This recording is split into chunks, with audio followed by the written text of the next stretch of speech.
I welcome you to my channel. Subscribe and listen to my new stories every day. The fluorescent lights of my office cast long shadows as I hunched over piles of paperwork, the clock hands inching past 8. The phone buzzed in my pocket, slicing through the silence of the near-empty building. It was a message from Lucy, shimmering on the screen with naive enthusiasm. "I miss you, my love. I can't wait to see you again." A smile unwittingly spread across my face. Just this morning, I had mentioned I'd be working late, bogged down by the end-of-quarter reviews. Yet, her words tugged at my heart, brewing a concoction of anticipation and fondness within me. Decision made on a whim, I packed up, powered down my computer, and slipped out of the office, the thought of surprising Lucy lighting my way home. The drive was a blur, my mind replaying our past moments, laughing at jokes yet to be told tonight. I envisioned her smile, the sparkle in her eyes when she'd see me. Parking the car in the driveway, I quietly unlocked the front door, the familiar scent of our shared life greeting me. However, the scene that unfolded was far from what I had painted in my thoughts. The muffled sounds of laughter trickled down from the upstairs bedroom. My heart sank with each step I took towards the noise, a sinister foreboding knotting my stomach. The laughter grew louder, more distinct. It wasn't just hers, there was a deep baritone mingling with her giggles. I paused at the bedroom door, my hand trembling on the handle. With a breath held tight in my chest, I pushed it open.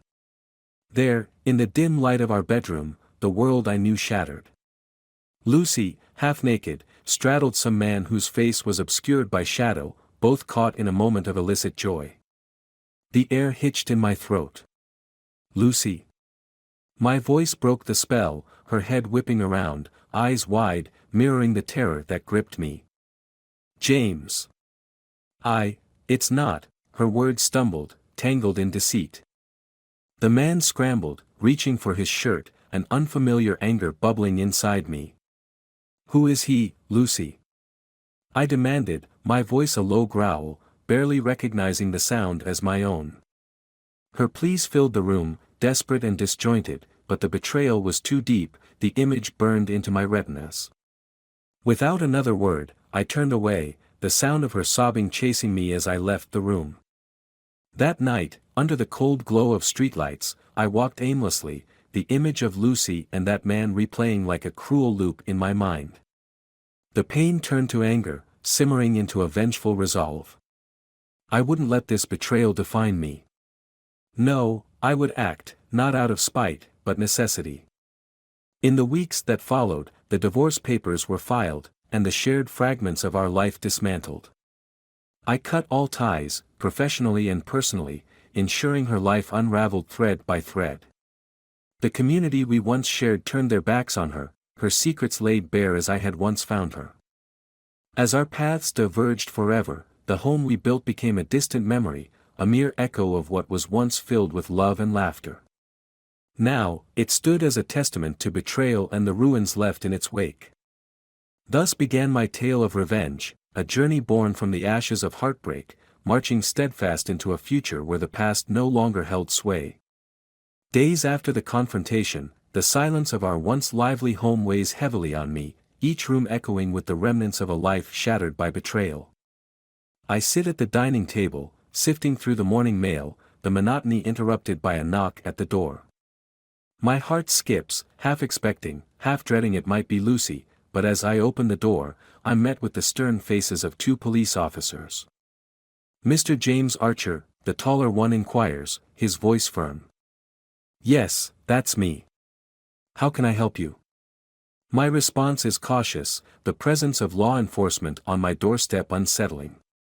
"We've received a report of domestic disturbance from this address a few nights ago. We need to ask you a few questions." His tone is not accusing, yet it carries an undercurrent of suspicion. I nod, stepping aside to let them in. "Of course, officers. Please, come in." We settle in the living room, the morning light casting long shadows across the floor. I recount the events of that night, my voice steady despite the turmoil within. The officers listen intently, their expressions unreadable. And you're saying Ms. Lucy Henderson was with another man at the time? The second officer asks, scribbling notes in his pad. Yes, that's correct, I confirm, the bitter taste of the words still fresh. They exchange a glance, a silent conversation passing between them before turning back to me. Do you know who the man was? The first officer continues. I shake my head. No. I didn't recognize him. And after I left the room, I didn't see him again. The officers thank me for my cooperation and assure me they will follow up on this matter. As they leave, the closure I seek feels just as distant as before. But the visit plants a seed of determination within me. If the law can't provide the justice I crave, I will find my own means of retribution. The next few days are a blur of action. I dive into the heart of our shared finances, uncovering every deceit. I cancel credit cards, close joint accounts, and meet with our bank manager, who eyes me with a mix of pity and discomfort. Lucy's financial independence crumbles as I strip away the resources she once took for granted. Amidst this financial upheaval, I encounter Lucy at a cafe downtown.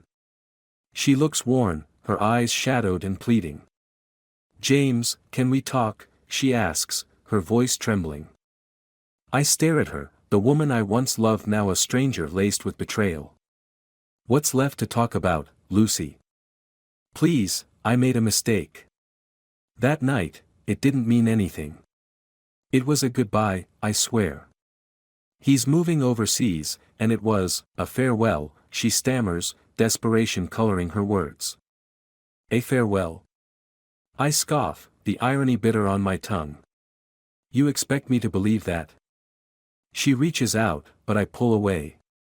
Lucy, you destroyed everything. There's nothing you can say that will change what happened. Her face crumples, tears streaming down her cheeks. I'm sorry, James. I really am. Please. I stand, leaving her amidst the bustling cafe, her sobs a stark contrast to the clatter of dishes and murmurs of other patrons.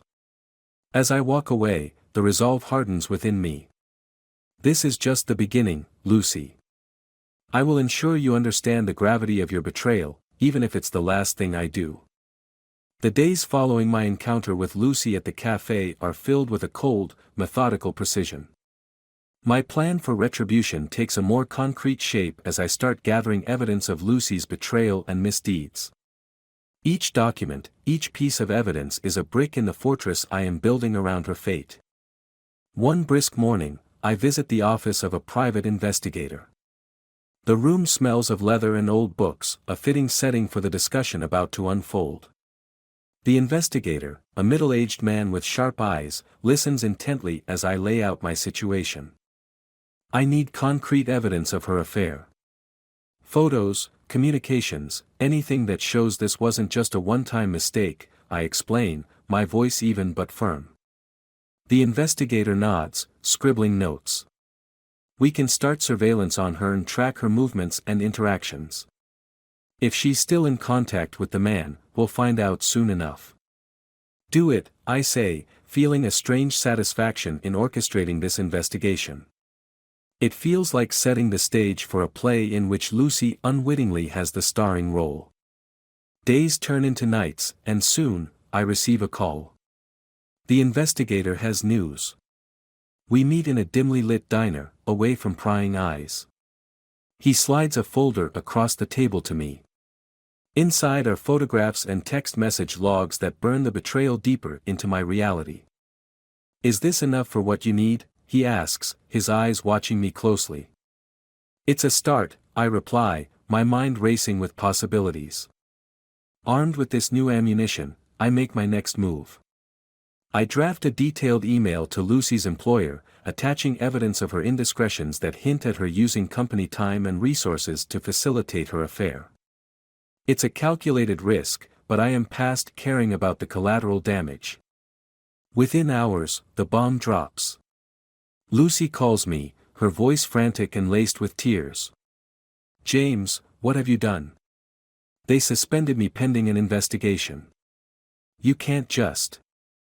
I can, and I did, I cut her off, the coldness in my voice surprising even me. You should have thought about the consequences before you betrayed me. Her sobs echo in my ear, but I feel detached from them, disconnected from the woman I once loved. This retribution, while painful, is necessary. You're ruining my life, she accuses, bitterness seeping through her desperation. You ruined ours first, I retort without a hint of sympathy. I hang up, the finality of the click cementing my resolve. As I prepare for bed that night, my actions replay in my mind. There's no joy in this path, only the grim satisfaction of justice being served, cold and calculated. The retribution is not yet complete, there are more steps to take, more consequences for Lucy to face. But each step takes me further away from the man I was before betrayal rewrote my life script.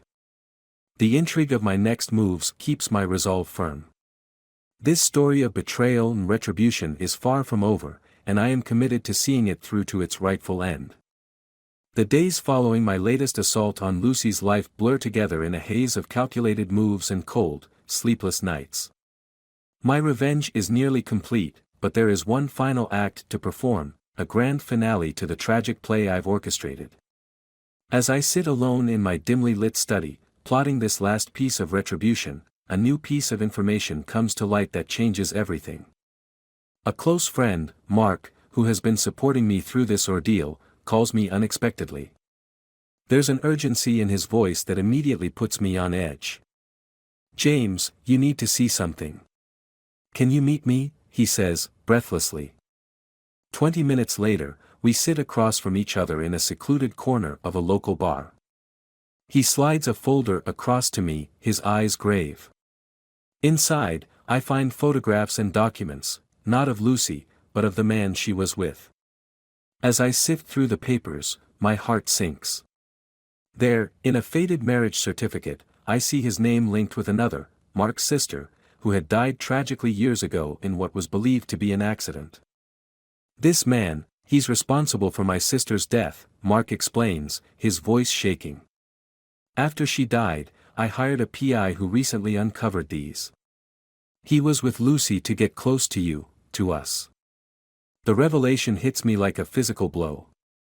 My vendetta against Lucy, fueled by a betrayal that now seems part of a larger, more sinister plot, leaves me reeling. The room spins as I realize the extent of my own blindness, manipulated into a vendetta that overshadowed a deeper tragedy. With this new knowledge, a plan forms, a final, devastating move. "Mark, we need to expose him, once and for all," I say, my voice a cold whisper of fury. Together, we set the stage for our final act of revenge. Using the evidence Mark has gathered, we lure the man to a meeting under the pretense of discussing an investment. Hidden cameras are placed, every angle is covered. The man arrives, confident and unaware of the trap. As he sits down, Mark and I confront him with the evidence of his past, his connection to Lucy, and his role in his wife's death. "You played us all," I accuse, the words laced with venom. "You used Lucy to get to me, to us. Why?" His facade cracks, revealing a glimpse of the monster beneath. "It was business, James. Just business," he sneers, his voice dripping with disdain. The conversation is recorded, his confession captured. We hand him over to the authorities, his arrest a public spectacle that ensures his deeds are exposed to the world. In the aftermath, Lucy reaches out to me, her voice a broken whisper. "James, I didn't know. I swear. He told me he was divorced, that he needed a friend." The pain of her betrayal, though dulled by the larger deceit, still lingers. "Lucy, it's over. Whatever we had, it ended the moment you chose him over our vows," I say, the finality in my voice sealing the distance between us forever. We part ways, the chasm of our shared deceptions and personal tragedies too vast to bridge. She is left to rebuild her life, tainted by scandal and sorrow, while I am left with the stark realization of the price of vengeance. As I watch the last vestiges of my old life crumble, a tragic figure born from the ashes of retribution, I understand too late the true cost of revenge. In my quest to punish Lucy, I had become a puppet in a darker game, one that claimed more than just my happiness, it claimed my soul. In this unexpected tragic conclusion, the deception fully revealed, we part forever, our mutual hatred of betrayal a final, cruel epitaph to what was once a love story.